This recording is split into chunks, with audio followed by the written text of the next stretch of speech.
दोस्तों, आज आप सुनेंगे फेलुदा सीरीज की अगली कहानी, जिसका नाम है कैलाश चौधरी का पत्थर। फेलुदा की और बहुत सी ढेरों कहानियां हिंदी में सुनने के लिए ऊपर आई बटन पर क्लिक करें। तो आइए शुरू करते हैं आज की कहानी। ए तौबसे, जरा देख तो ये कार्ड कैसा छपा है। इतना कहकर फेलुदा ने अपने बैग से एक विजिटिंग कार्ड निकालकर मेरे हाथ में थमा दिया। उस पर अंग्रेजी में छपा था, प्रदोष सी मित्तर, प्राइवेट इन्वेस्टिगेटर। मैं समझ गया कि अब फेलुदा अपनी जासूसी को फैलाना चाहते हैं, और ऐसा वो क्यों ना करें।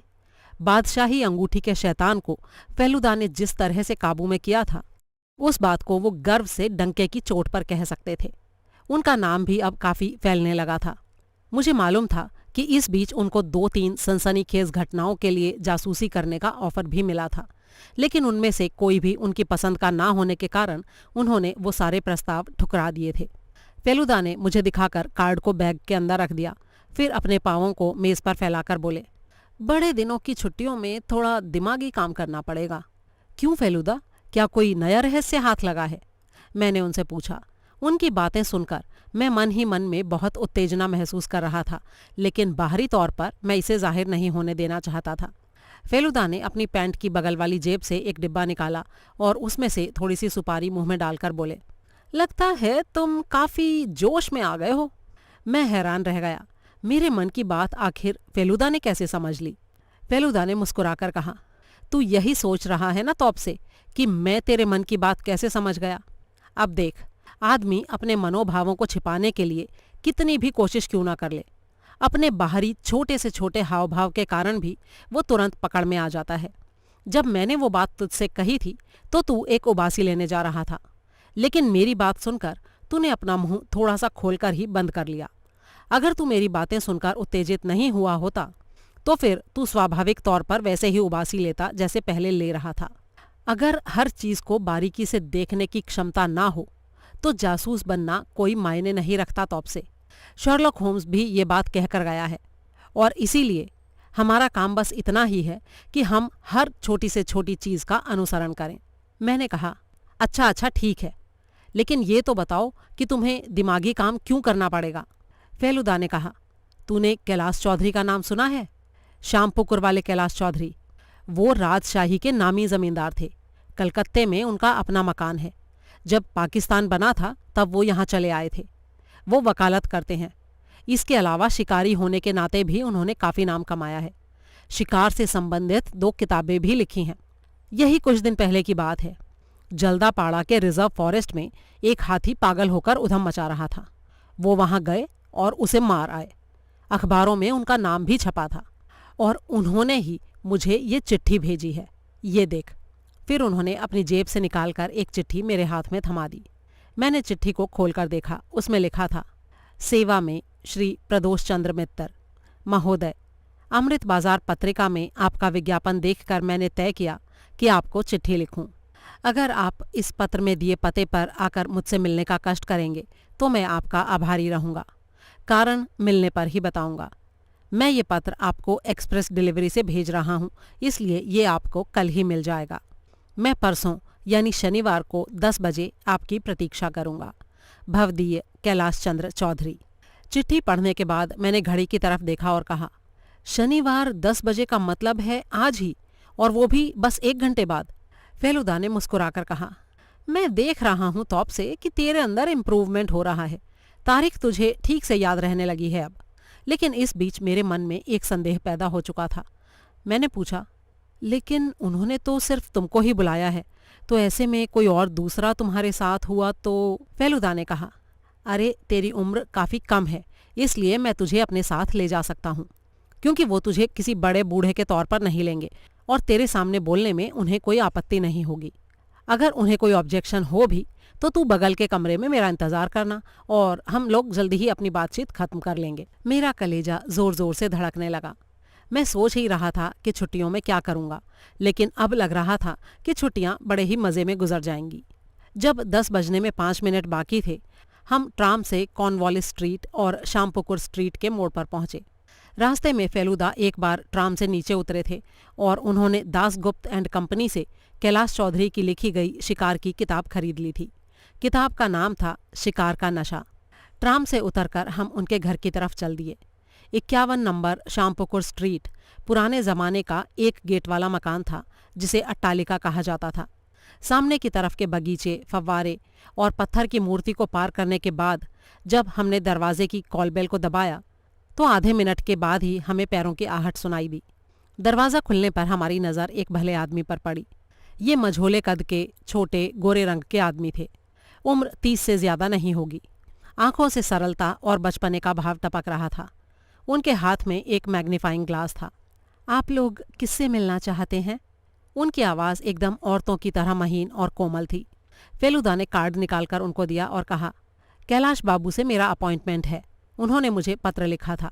कार्ड पर एक नज़र डालकर वो सज्जन बोले, अंदर चलिए। दरवाजे से घुसकर हमने सीढ़ियां पार की और फिर एक ऑफिस जैसे कमरे में पहुंच गए।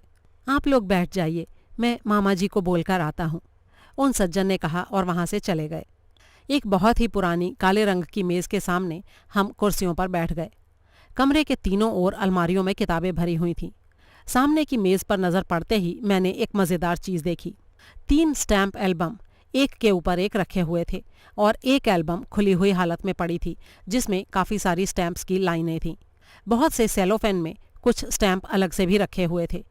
इनके अलावा स्टैम्प कलेक्ट करने वालों के काम में आने वाली और भी बहुत सारी चीज़ें थीं, जैसे कि हिंज, चमचा, कैटलॉग इत्यादि। अब हमें समझ में आया कि वो सज्जन अपने हाथ वाले मैग्नीफाइंग ग्लास को इसी काम के लिए उपयोग में लाते हैं और वो ही ये स्टैम्प्स कलेक्ट करते हैं। कुछ ही पल में वो सज्जन लौट आए और बोले, आप लोग बैठक में चलकर बैठिए, मामा जी अभी अभी आए हैं।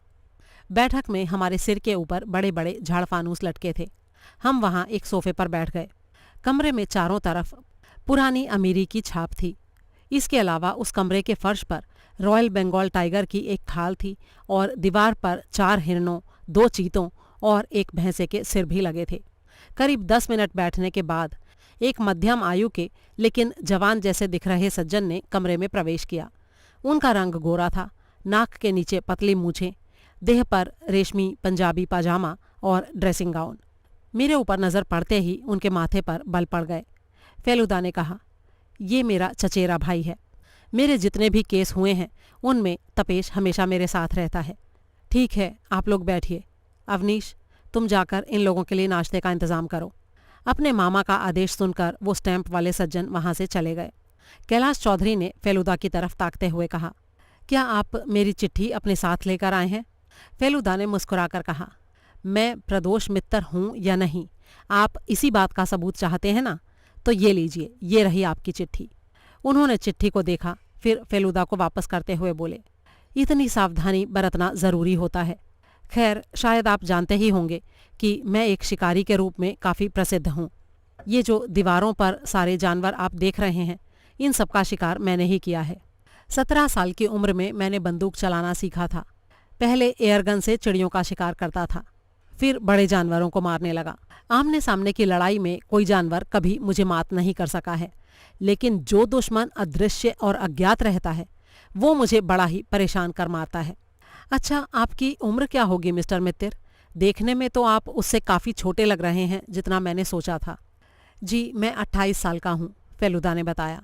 देखिए मिस्टर मित्तर, आपके ऊपर मैं जिस काम का भार सौंपने जा रहा हूँ वो आप कर पाएंगे या नहीं मुझे पता नहीं, लेकिन इस मामले में मैं पुलिस की सहायता नहीं लेना चाहता, क्योंकि इससे पहले भी मैं एक बार उनसे मदद मांगने पर धोखा खा चुका हूँ। पुलिस अक्सर असली काम के बजाय बेकार के काम करने लगती है। इतना कहकर वो एक पल के लिए चुप हुए। फिर उन्होंने अपनी जेब से एक मुड़ा हुआ कागज़ निकाला और उसे फेलुदा को देते हुए बोले, ज़रा इसे पढ़कर देखिए। फेलुदा के साथ ही मेरी नज़रें भी उस कागज़ पर जम गईं। उस पर अंग्रेज़ी में जो लिखा था उसका मतलब ये था, पाप का भार मत बढ़ाओ। जिस चीज़ पर तुम्हारा अधिकार नहीं है उसे अगले सोमवार को तीसरे पहर 4 बजे के पहले ही विक्टोरिया मेमोरियल के दक्षिणी फाटक से 20 हाथ अंदर रास्ते की बाईं तरफ लिली के फूलों की पहली कतार के पहले पौधे के नीचे रख जाना।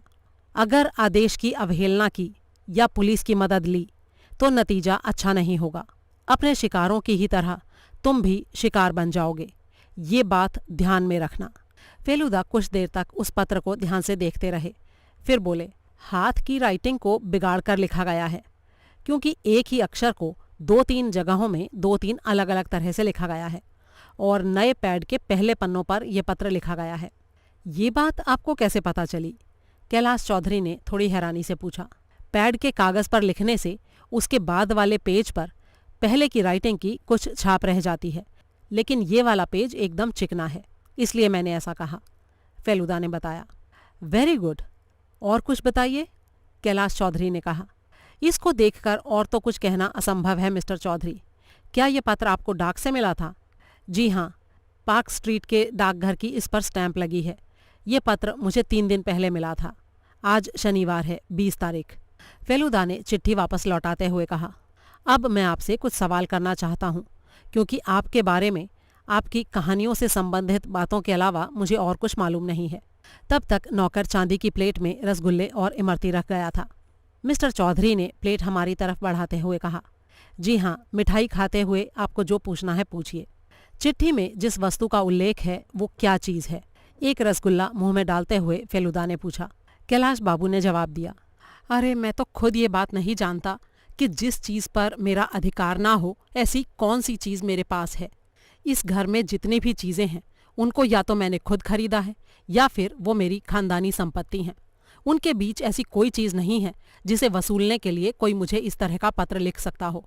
लेकिन हाँ, मेरे पास एक चीज़ ऐसी ज़रूर है जिसे आप कीमती और लालच पैदा करने वाली कह सकते हैं। वो चीज़ है एक पत्थर। क्या आपने ये पत्थर खरीदा है और क्या वो काफ़ी कीमती है? फेलुदा ने पूछा। नहीं, कीमती तो है लेकिन मैंने खरीदा नहीं है।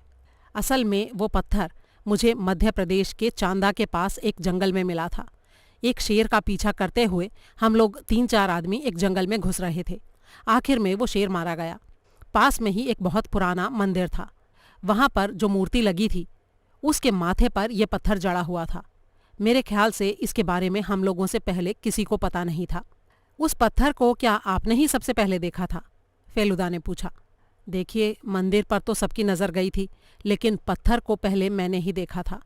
उस समय आपके साथ और कौन कौन लोग थे? जी, राइट नाम का एक अमेरिकी नौजवान था और किशोरीलाल नाम का एक पंजाबी और मेरा भाई केदार। क्या आपके भाई भी शिकार करते हैं? फेलुदा ने पूछा। जी, पहले करता था, लेकिन अब करता है या नहीं ये मुझे पता नहीं है। 4 सालों से वो विदेश में है, स्विट्ज़रलैंड में घड़ियों का बिजनेस करता है। अच्छा ये बताइए मिस्टर चौधरी कि जब आपको वो पत्थर मिला था तो आप लोगों में उसके लिए कोई चीना झपटी हुई थी? जी नहीं, क्योंकि उसकी कीमत कितनी हो सकती थी इसकी जानकारी मुझे काफ़ी बाद में हासिल हुई, जब मैंने कलकत्ता लौटने के बाद उसे जौहरी को दिखाया था। और उसके बाद इस बात का पता किस किस को चला था? फेलुदा ने पूछा। जी, मैंने ज़्यादा आदमियों से ये बात नहीं कही थी। वैसे भी मेरे ज़्यादा रिश्तेदार नहीं हैं। मैंने बस अपने 2-4 वकील दोस्तों से कहा था और शायद मेरे भांजे अवनीश को भी ये बात मालूम है। क्या वो पत्थर आपके घर में ही है? जी हाँ, मेरे कमरे में ही है। इतनी कीमती चीज़ को आपने बैंक में क्यों नहीं रखा? मिस्टर मित्तर, एक बार मैंने रखा था, लेकिन जिस दिन रखा उसके दूसरे दिन ही एक एक्सीडेंट हुआ और मैं बस मरते मरते बचा।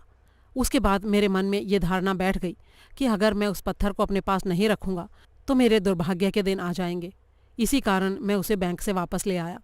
फेलुदा ने थोड़ी देर कुछ सोचा, फिर बोले। आपके घर में और कौन कौन लोग रहते हैं? जी, बस मैं हूँ, मेरा भांजा अवनीश है और 3 पुराने नौकर हैं। इसके अलावा मेरे पिताजी भी हैं, लेकिन उम्र ज़्यादा होने की वजह से वो बिल्कुल नाकाम से हो गए हैं। उनकी सेवा के लिए एक नौकर हमेशा तैनात रहता है। और ये अवनीश बाबू क्या काम करते हैं? जी, कुछ खास नहीं, उसको स्टैम्प्स कलेक्ट करने का नशा है। उसका कहना है कि वो स्टैम्प्स की एक दुकान खोलेगा। फेलुदा ने कुछ देर तक सोचा, फिर मन ही मन कुछ हिसाब लगाते हुए बोले। आप क्या यही चाहते हैं कि मैं पत्र लिखने वाले का पता लगा दूं? कैलाश बाबू जोर से हंस पड़े और बोले। आप समझ ही सकते हैं कि इस उम्र में किसी को इस तरह की अशांति कहीं अच्छी लग सकती है भला? और उस आदमी ने न सिर्फ चिट्ठी लिखी है बल्कि कल रात उसने फ़ोन भी किया था। अंग्रेज़ी में उसी बात को दोहराया उसने। उसकी आवाज़ मेरी पहचान में नहीं आई। जानते हैं उसने क्या कहा? कि अगर मैं निर्धारित जगह में निर्धारित समय के बीच उस चीज़ को रखकर नहीं आया तो वो मेरे घर पर आकर मेरे ऊपर हमला करेगा। लेकिन उसके बाद भी मैं इस पत्थर को अपने से अलग करने के लिए राज़ी नहीं हूँ। और वैसे भी उस आदमी का इस पत्थर पर कोई उचित अधिकार भी तो नहीं है। हालांकि वो मुझे धमकियां दे रहा है, इससे ये बात समझ में आती है कि वो ज़रूर कोई बदनाम आदमी है। इसलिए ऐसे आदमी को तो सज़ा मिलनी ही चाहिए। अब ये काम कैसे किया जा सकता है, ये बात आप सोच कर तय कीजिए। फेलुदा ने जवाब दिया, देखिए इसका तो एक ही उपाय है। 22 तारीख की शाम के वक्त विक्टोरिया मेमोरियल के पास छिपकर बैठते हैं। वहाँ तो वो आएगा ही, तब हम उसे पकड़ लेंगे।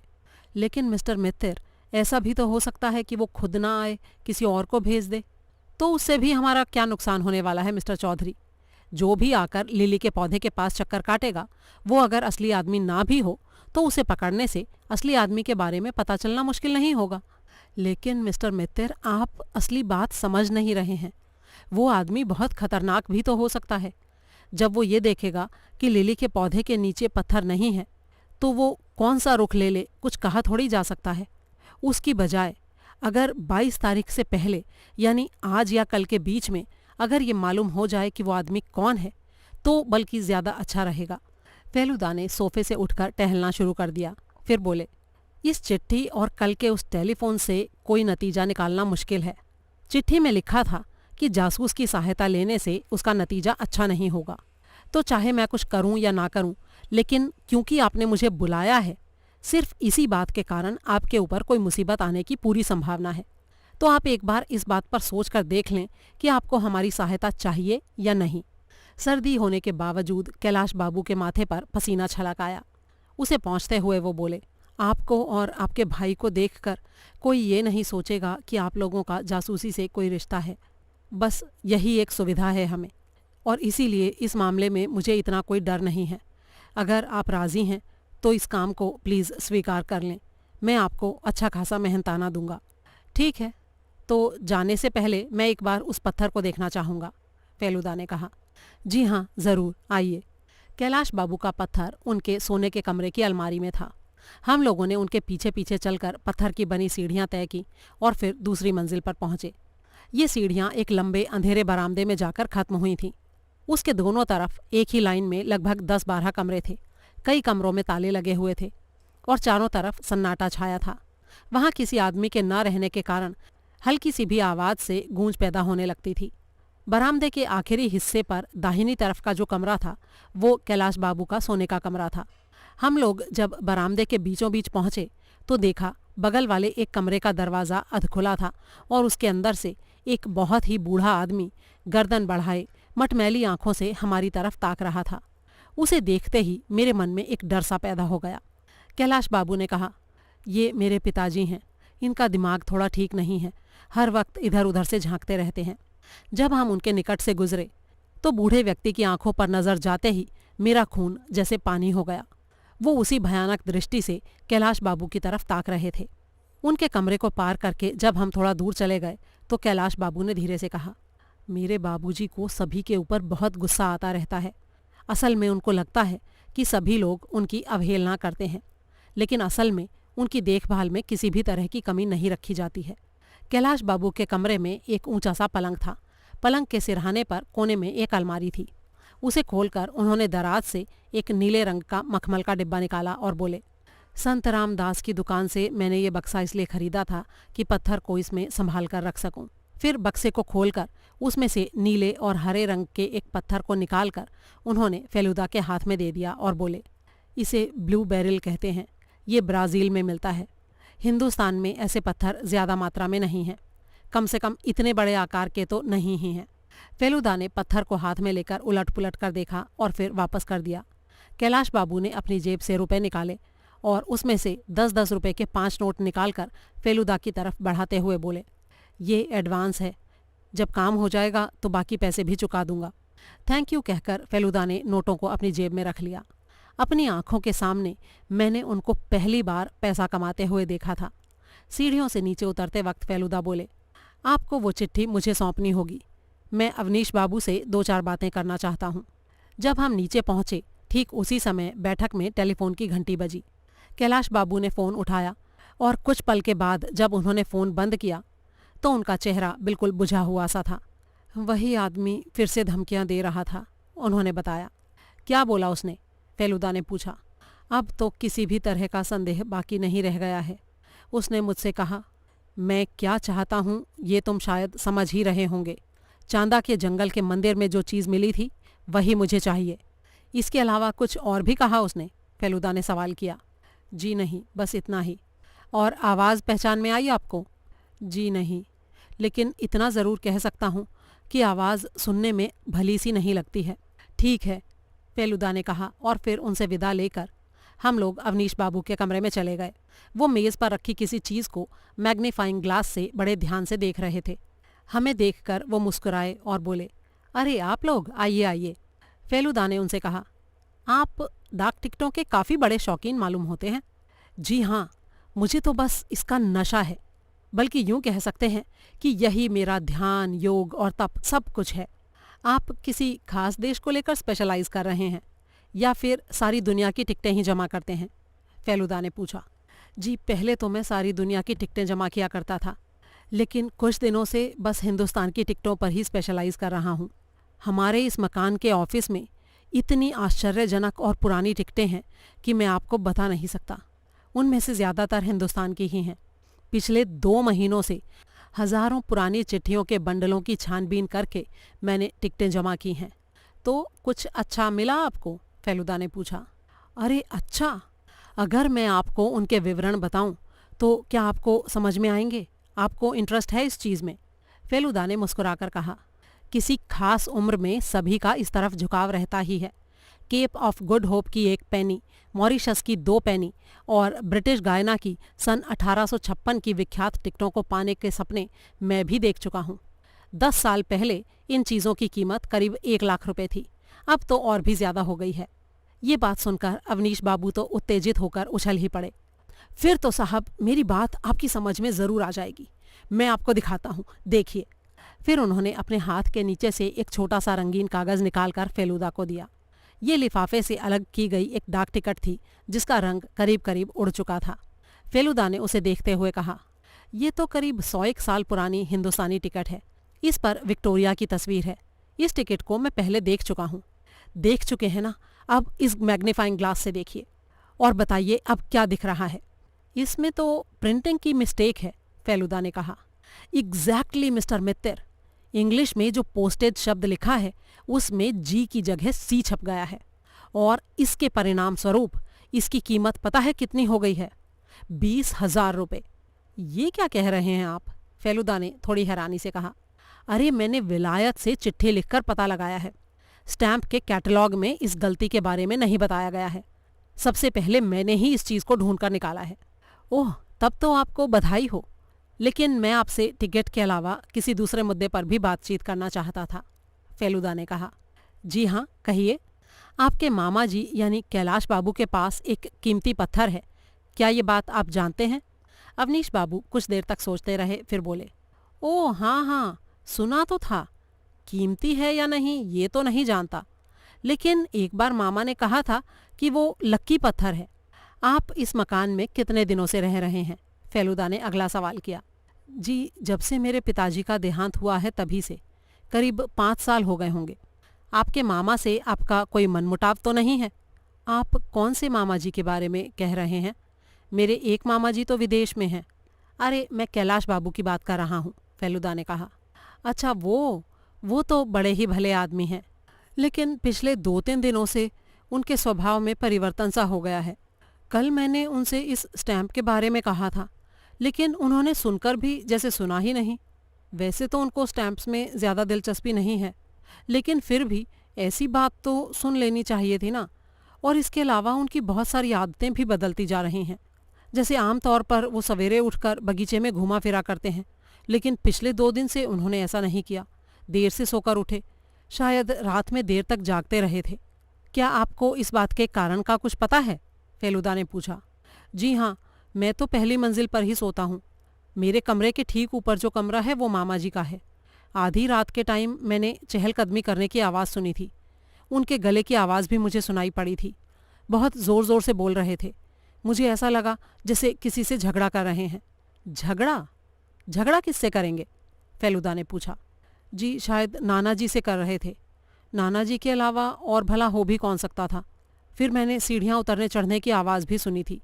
मैं जीने तक भी गया तो मैंने देखा मामा जी छत से दूसरी मंजिल पर उतर रहे थे। उनके हाथ में बंदूक थी। ये रात के करीब 2 बजे की बात है। छत पर क्या है? फेलुदा ने पूछा। जी कुछ भी नहीं है, बस एक कमरा है। उसमें कुछ पुरानी चिट्ठियाँ थीं जिनको मैंने 1 आध महीने पहले निकाल लिया था। लेकिन आप ये सब मुझसे क्यों पूछ रहे हैं? फेलुदा ने मुस्कुराकर कहा, किसी कारण से आपके मामा जी थोड़े बेचैन हैं, लेकिन आप उनके बारे में चिंता मत करें।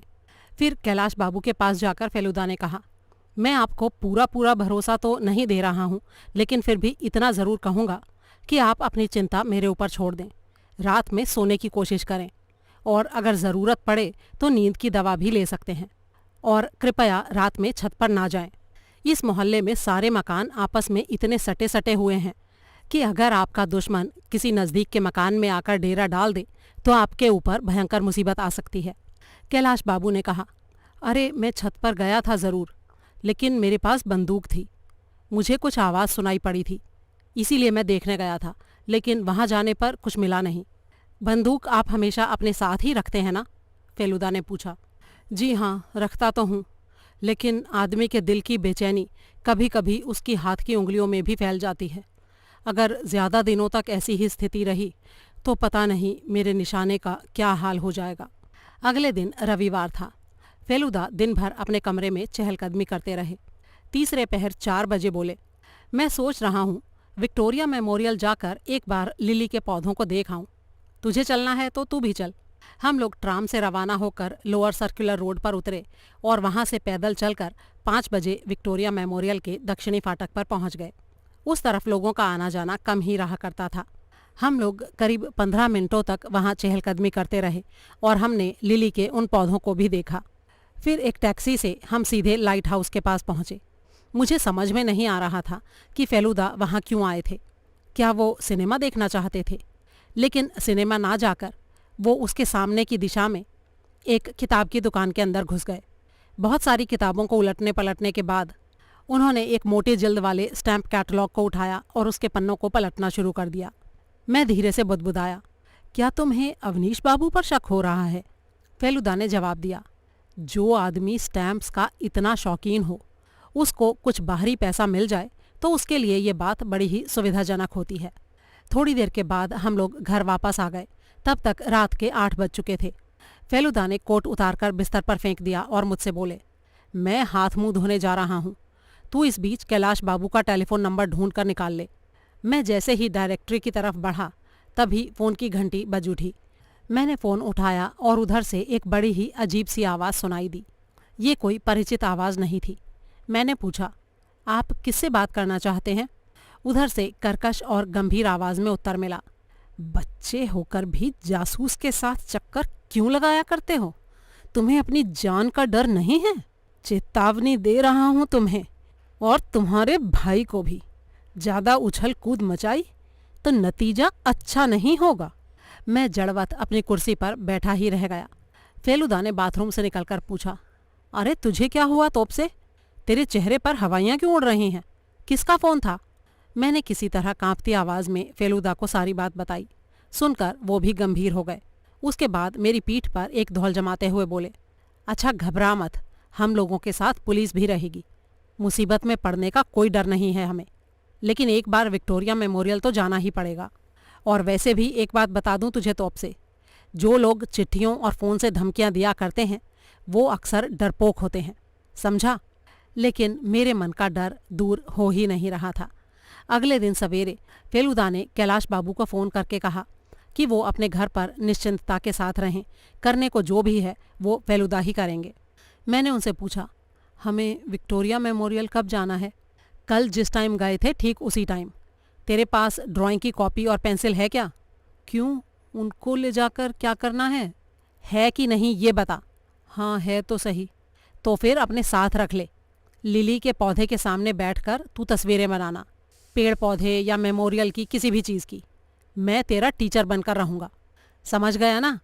मैंने हाँ में सिर हिला दिया। फेलुदा की ड्राइंग बहुत ही उम्दा किस्म की है, इसलिए ये ड्राइंग टीचर वाला रोल उनके ऊपर पूरी तरह से फबने वाला था। जाड़े के दिन छोटे हुआ करते हैं और इसी कारण से हम 4 बजने के कुछ पहले ही विक्टोरिया मेमोरियल पहुंच गए। सोमवार को वहां भीड़ काफ़ी कम ही रहती थी। 3 अदद पैराम्बुलेटर में साहबों के बच्चे थे जिनको नेपाली आयाएं घुमा फिरा रही थीं। एक मारवाड़ी परिवार वहां घूम रहा था। उसके अलावा 2-4 बूढ़े लोग थे। कंपाउंड के अंदर ही गेट से थोड़े फासले पर एक पेड़ के नीचे 2 आदमी दिखाई पड़े। फेलुदा ने मुझे कोहनी मारकर उनकी तरफ आहिस्ता से इशारा किया। मैं समझ गया कि वो ही पुलिस के आदमी हैं और ज़रूर ही उन लोगों के पास रिवॉल्वर भी होंगे। मेरा डर थोड़ा कम हो गया।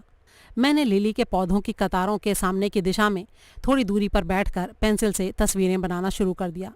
फेलुदा बीच बीच में आकर मुझे डांटते और पेंसिल से जल्दी जल्दी कुछ बनाकर फिर इधर उधर चले जाते। वो अपने साथ मेरे पिताजी की दूरबीन लेकर आए थे। उसी को आंखों पर लगाकर इधर उधर देखते जा रहे थे। सूरज अस्त होने को आया। पास ही चर्च की घड़ी ने 5 बजने की सूचना दी। लोगों की भीड़ अब और कम होती जा रही थी। मारवाड़ी परिवार एक बड़ी गाड़ी पर सवार होकर चला गया था। तभी अचानक मैंने फेलुदा के चेहरे पर थोड़ा चौंकने वाले भाव देखे। उनकी निगाहों की दिशा में देखने पर मैंने पाया कि सड़क के किनारे फाटक के बाहर भूरे रंग की चादर ओढ़े एक आदमी खड़ा हुआ था। फेलुदा ने अपनी दूरबीन मेरे हाथ में थमा दी और बोले, ज़रा उधर देख तो सही तौब से। मैंने आंखों पर दूरबीन लगाकर उस चादर वाले आदमी को देखा और बुरी तरह से चौंक पड़ा। ये तो कैलाश बाबू हैं। वो यहाँ क्यों आ गए हैं? मुझे लगता है वो ज़रूर हम लोगों को खोजने के लिए ही आए हैं। चल फटाफट, फेलुदा ने कहा। लेकिन इससे पहले कि हम वहाँ से रवाना होते, कैलाश बाबू ने चलना शुरू कर दिया और जब तक हम उनके पास पहुँचे वो वहाँ से जा चुके थे। फेलुदा ने कहा, चल शाम पुकुर चलते हैं। लगता है उनकी नज़र हम लोगों पर नहीं पड़ी। हमें यहाँ ना पाकर वो ज़रूर चिंता में पड़ गए होंगे। अगर हमें टैक्सी मिल जाती तो हम टैक्सी पर ही जाते, लेकिन ऑफिस टाइम में इस बात की संभावना कम ही थी। इसलिए हम ट्राम पकड़ने के लिए चौरंगी की तरफ रवाना हो गए। सड़कों पर एक एक करके गाड़ियों की कई कतारें चल रही थीं। जब हम कैलकाटा क्लब के नज़दीक पहुँचे तो अचानक एक कांड हो गया। बिना कुछ कहे सुने फेलुदा ने मुझे एक जोर का धक्का मारकर सड़क के किनारे फेंक दिया और साथ ही खुद भी उछल पड़े। दूसरे ही पल तेज गति से आती हुई एक गाड़ी तीखी आवाज़ करती हुई हम लोगों को बस छूते हुए निकल गई। What the devil! गाड़ी का नंबर तो देख जरा, फेलुदा जोर से चिल्लाए। लेकिन अब कोई फ़ायदा नहीं था। शाम के अंधेरे में और दूसरी गाड़ियों की भीड़ में वो गाड़ी गायब हो चुकी थी। मैं ये बात अच्छी तरह से समझ रहा था कि अगर ठीक समय पर फेलुदा की समझ में ये बात ना आ गई होती तो अब तक हम निश्चय ही उस गाड़ी के पहियों से कुचले पड़े होते। ट्राम में फेलुदा पूरे रास्ते गंभीर बैठे रहे। कैलाश बाबू के घर पहुंचकर हम सीधे उनकी बैठक में चले गए और फेलुदा ने सोफे पर बैठे कैलाश बाबू से पहला सवाल यही किया, आपकी नज़र हम लोगों पर नहीं पड़ी थी क्या? वो एकदम से सकपका गए और बोले, आप लोगों पर नज़र नहीं पड़ी थी? कहाँ? कब?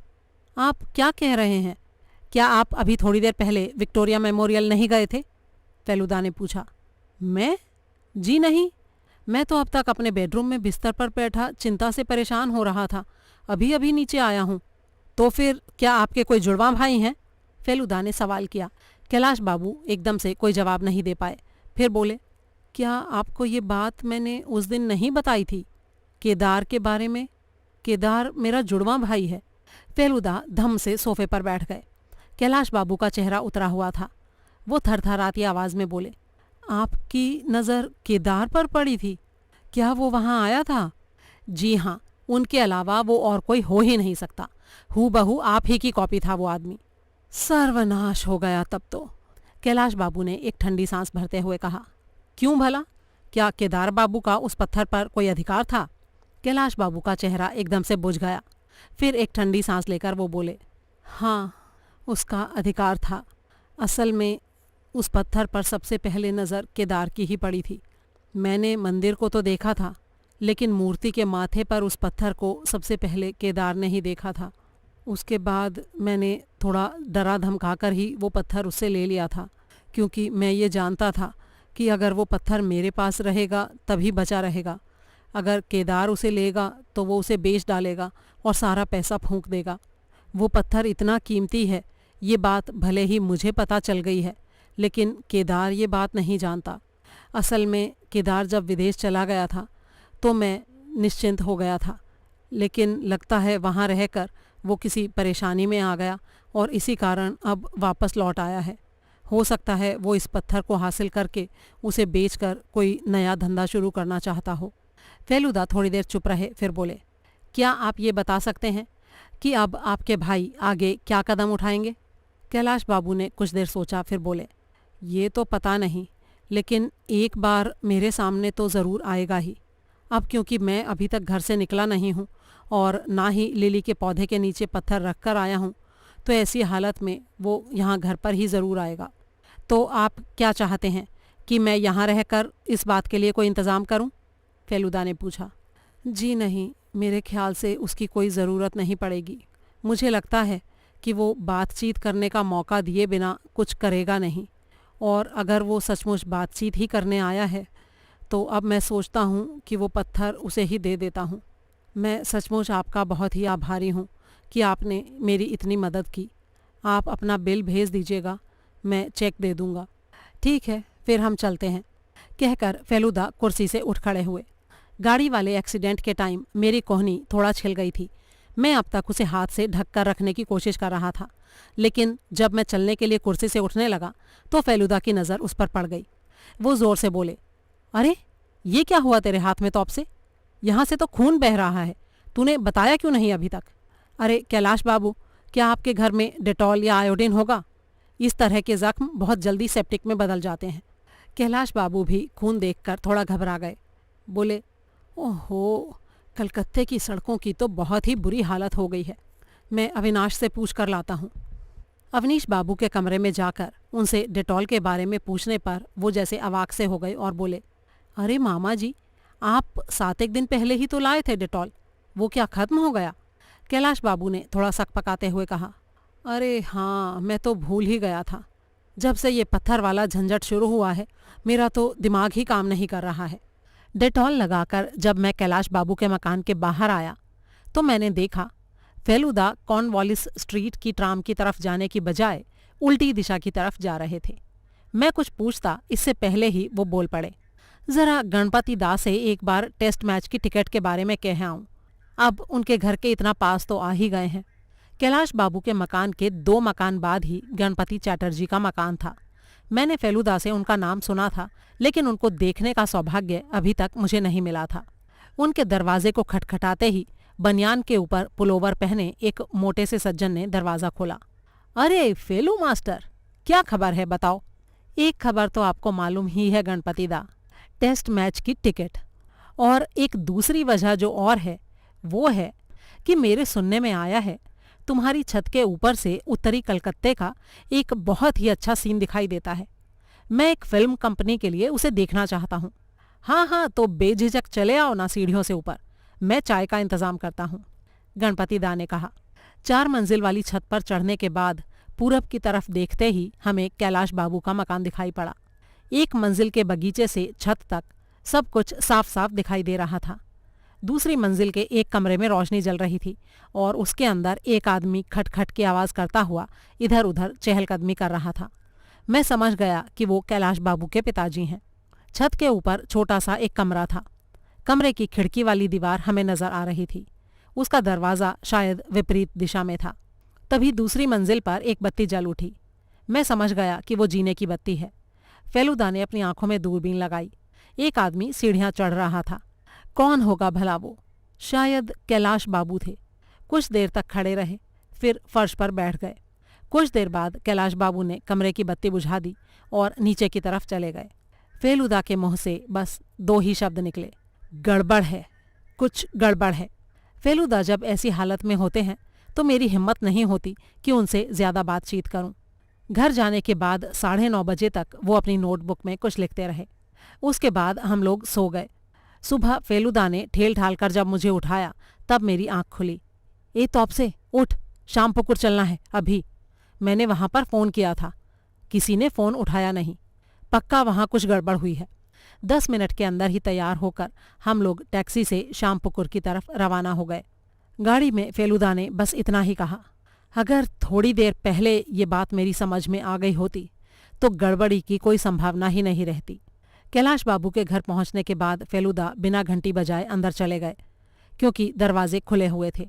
सीढ़ियां चढ़कर जब हम अवनीश बाबू के कमरे के सामने पहुंचे तो हमारी आंखें पथरा गईं। मेज़ के सामने एक कुर्सी उल्टी पड़ी थी और उसकी बगल में पड़े थे अवनीश बाबू। उनके दोनों हाथ पीछे की तरफ बंधे थे और मुंह में रुमाल ठुसा हुआ था। फेलुदा ने घुटनों के बल बैठकर जल्दी से उनकी हाथ की रस्सी खोली और मुंह में ठुसे हुए रुमाल को बाहर निकाला। फिर पूछा, आपकी ये हालत किसने की है? अवनीश बाबू ने हाँफते हाँफते कहा, मामा ने, कैलाश मामा ने। उनका दिमाग गड़बड़ा गया है। उस दिन मैंने ये बात आपसे कही नहीं थी। सवेरे मैं कमरे में बत्ती जलाकर काम कर रहा था। मामा ने कमरे के अंदर आते ही बत्ती बुझा दी। उसके बाद मेरे सर पर चोट मारी। फिर क्या हुआ मुझे पता नहीं। कुछ देर पहले ही मैं तो होश में आया था, लेकिन हिलडुल नहीं पा रहा था। आपने आकर खोला, नहीं तो पता नहीं कितनी देर ऐसे ही पड़ा रहता। और कैलाश बाबू कहाँ हैं? फेलुदा करीब करीब चिल्ला ही उठे। मैं नहीं जानता। फेलुदा एक ही छलांग में कमरे से बाहर आए और उनके पीछे पीछे मैं। 3-3 सीढ़ियों को एक एक कदम में पार करते हुए वो दूसरी मंजिल पर पहुंचे। कैलाश बाबू के कमरे में दाखिल होते ही हमें ये समझ में आ गया कि वहाँ कोई लेटा हुआ था, लेकिन फिलहाल कमरा खाली था। अलमारी के दरवाजे खुले हुए थे। फेलुदा ने दौड़कर दराज खोलकर जो चीज़ बाहर निकाली वो था मखमल का वही बक्सा। खोलकर देखने पर पता चला कि पत्थर उसमें ज्यों का त्यों रखा हुआ था। तभी अवनीश बाबू भी वहां पहुंच गए। उनके चेहरे की हालत बड़ी ही दयनीय थी। उन्हें देखते ही फेलुदा ने पूछा, छत वाले कमरे की चाबी किसके पास है? वो तो मामा जी के पास है। तो फिर चलिए छत पर जल्दी। अंधेरी सीढ़ियां चढ़कर जब हम तीनों छत पर पहुंचे तो देखा छत वाला कमरा बाहर से बंद था। फेलुदा की देह की ताकत का अब मुझे पता चला। दरवाजे से 3 हाथ पीछे हटकर उन्होंने शेर की तरह छलांग लगाकर 4 बार अपने कंधे से दरवाजे पर धक्का दिया और चौथे धक्के में कड़ियां कांटियों के साथ उखड़ गईं। कमरे का दरवाज़ा खुल गया। अंदर अंधेरा था।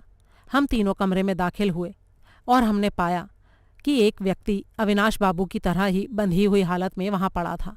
लेकिन ये था कौन? कैलाश चौधरी या फिर केदार चौधरी? फेलुदा ने उनकी रस्सियां खोलीं और उनको अपनी गोद में लेकर सीढ़ियां उतरने लगे। फिर उन्हें कैलाश बाबू के कमरे में लाकर बिस्तर पर लिटा दिया। वो आदमी फेलुदा की तरफ फटी फटी आंखों से ताकते हुए बोला, क्या आप? जी हाँ, मेरा ही नाम है प्रदोष मित्तर। शायद आपने ही मुझे चिट्ठी लिखी थी, लेकिन आपसे ना तो भेंट हो सकी और ना ही जान पहचान। अवनीश बाबू, इनके लिए थोड़ा दूध का इंतज़ाम कीजिए जल्दी। मैं हैरानी से उस व्यक्ति की तरफ ताक रहा था। तो इसका मतलब यही सज्जन कैलाश बाबू थे? वो धीरे धीरे उठकर तकिए से टिककर सीधे बैठ गए और बोले, देह में ताकत थी इसीलिए जिंदा बच गया। दूसरा कोई होता तो इन 4 दिनों में भगवान को प्यारा हो चुका होता। फेलुदा ने उन्हें चुप करते हुए कहा, अभी आपकी हालत ठीक नहीं है, आप प्लीज़ ज़्यादा बोलिए मत। नहीं, मुझे सब बताना ही होगा, नहीं तो मामला साफ साफ आपकी समझ में नहीं आएगा। असल में जिस दिन मैंने आपको चिट्ठी भेजी थी उसी दिन उसने मुझे कैद कर लिया, वो भी चाय में दवा मिलाकर मुझे बेहोश करके। वरना देह की ताकत से तो वो मुझे अपने वश में कभी नहीं कर सकता था। और उसी दिन से वो मेरी जगह लेकर मेरे घर में बैठ गया। असल में सारी गलती मेरी ही है। लंबी चौड़ी हाँकना जैसे हम लोगों के खून में बस गया है। असल में हुआ क्या था कि मैंने जबलपुर की एक मार्केट में 50 रुपए में वो पत्थर खरीदा था। पता नहीं कैसा मेरा दिमाग फिरा कि चांदा के जंगल के देव मंदिर की कहानी बनाकर मैंने केदार को हैरत में डाल दिया।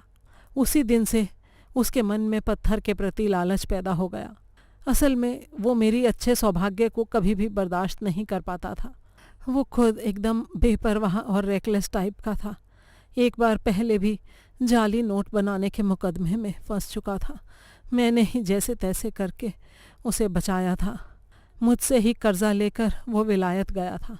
मैंने सोचा चलो बला टली, लेकिन करीब 7 दिन पहले घर लौटने पर मैंने उस पत्थर को गुम पाया। मैंने नौकरों से पूछा, उनको मारा भी, लेकिन कुछ पता नहीं चला। फिर बृहस्पतिवार को सुबह मैंने आपके पास पत्र भेजा। उसी दिन रात में वो आ गया। बाजार में पूछताछ करने पर उसे पता चल गया था कि उस पत्थर की कीमत कुछ भी नहीं है, जबकि वो लाख रुपए का सपना देखे बैठा था। इस बात से वो गुस्से से पागल सा हो गया। उसे रुपए की ज़रूरत थी, कम से कम 20,000 रुपए की। उसने वो पैसा मुझसे मांगा। मैंने मना कर दिया। तब उसने मुझे बेहोश करके कैदी बना लिया और बोला जब तक मैं रुपया नहीं दूंगा तब तक वो मुझे छोड़ेगा नहीं। इस बीच वो यहाँ कैलाश चौधरी बनकर बैठा रहेगा और अदालत नहीं जाएगा, छुट्टी लेकर बैठा रहेगा। फेलुदा ने कहा, ओह, तो इसीलिए जब मैं आपकी चिट्ठी पाकर यहाँ आया तभी से उनको मुश्किल महसूस होने लगी। इसी कारण उन्होंने हमें 10 मिनट तक बिठाकर रखा और इस बीच उन्होंने एक धमकी भरी चिट्ठी और एक काल्पनिक दुश्मन की कल्पना कर ली। अगर वो ऐसा ना करते तो हमें शक हो जाता। मेरे यहाँ मौजूद होने से उनको मुसीबत में पड़ने की आशंका थी। इसीलिए उन्होंने टेलीफोन पर धमकी देकर और हमें गाड़ी से दबाने की कोशिश करके अपने रास्ते से हटाना चाहा। कैलाश बाबू के माथे पर बल पड़ गए। वो बोले, मैं यही सोच रहा हूँ कि केदार अचानक मुझे ऐसे छोड़कर कैसे चला गया। कल रात तक मैं उसे रुपया देने के लिए राजी नहीं हुआ था, तो क्या वो खाली हाथ ही चला गया?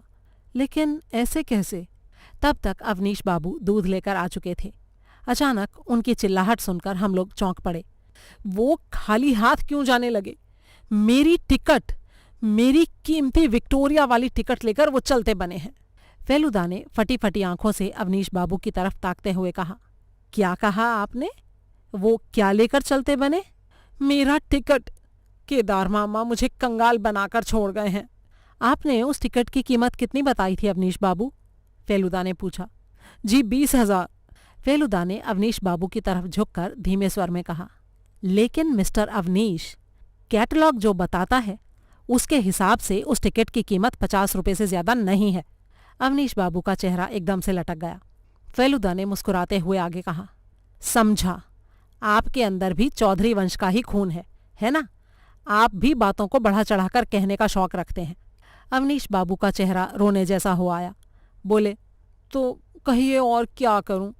3 सालों तक 4,000 धूल से भरी चिट्ठियों को उलटने पलटने के बाद भी एक साली अच्छी टिकट नहीं मिली। बस इसीलिए झूठ बोलकर लोगों को थोड़ा हैरानी में डालने में मुझे थोड़ा मज़ा आता है, और क्या।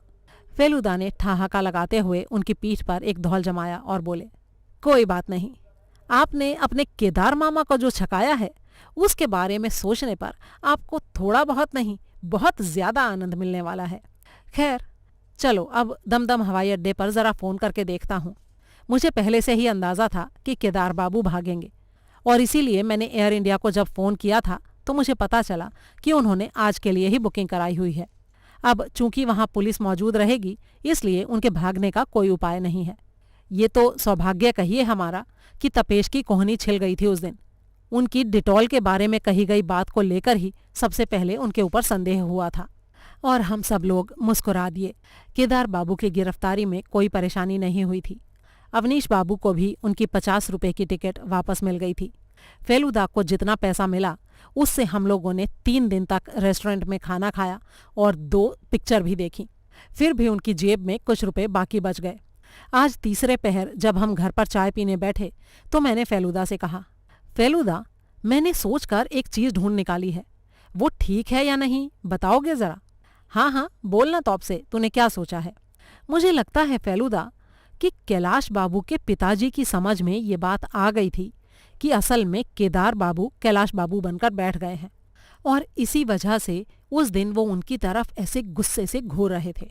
एक बाप निश्चय ही अपने जुड़वां लड़कों के बीच के अंतर को समझ जाता होगा, है ना यही बात?